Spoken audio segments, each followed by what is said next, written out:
बिस्मिल्लाहिर्रहमानिर्रहीम अल्हम्दुलिल्लाहि रब्बिल आलमीन अस्सलातु वस्सलामु अला खातिमुन नबिय्यीन अल्लाहुम्मा सल्लि अला सय्यिदना मुहम्मद व अला आले सय्यिदना मुहम्मद।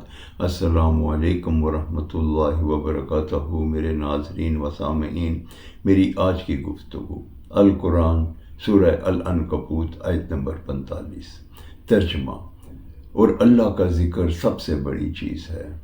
इस आयत मुबारक में अल्लाह ताला ने हमें इस चीज़ से आगाह कर दिया है कि अल्लाह का ज़िक्र सबसे बड़ी चीज़ है।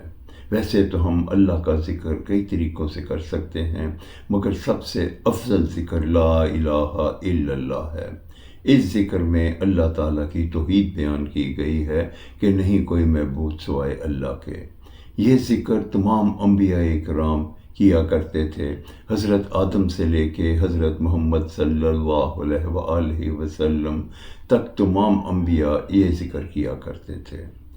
एक रवायत में है कि हज़रत मूसा अलैहिस्सलाम एक मरतबा कोहे तूर पे अल्लाह ताला से गुफ्तगू करने के लिए गए, तो ये हज़रत मूसा हमेशा अल्लाह ताला से गुफ्तगू करने कोहे तूर पे जाया करते थे। आपने अल्लाह ताला से अर्ज़ की कि या अल्लाह, मुझे कोई ऐसा ज़िक्र दीजिए जिसे करने के बाद मैं आपसे दुआ करूं। अल्लाह ताला ने फरमाया, मूसा ला इलाहा इल्लल्लाह। हज़रत मूसा कहने लगे, अल्लाह ये तो तमाम अंबिया का ज़िक्र है, मुझे कोई इससे आला ज़िक्र दीजिए। अल्लाह ताला ने फरमाया कि क्या तुम इसको हल्का ज़िक्र समझते हो?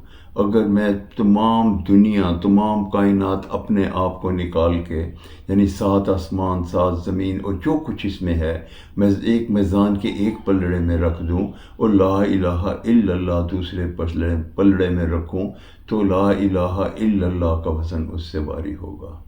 इस गुफ्तगू से हम ये नतीजा अक्स करते हैं कि हमें ला इलाहा इल्लल्लाह का ज़िक्र कसरत से करना चाहिए। मैं अल्लाह रब्बुल इज़्ज़त से दुआ गो हूँ कि मौला हमें ये ज़िक्र कसरत से करने की तौफ़ीक़ अता फ़रमा। आमीन या रब्बुल आलमीन। अस्सलामु अलैकुम व रहमतुल्लाहि व बरकातहू।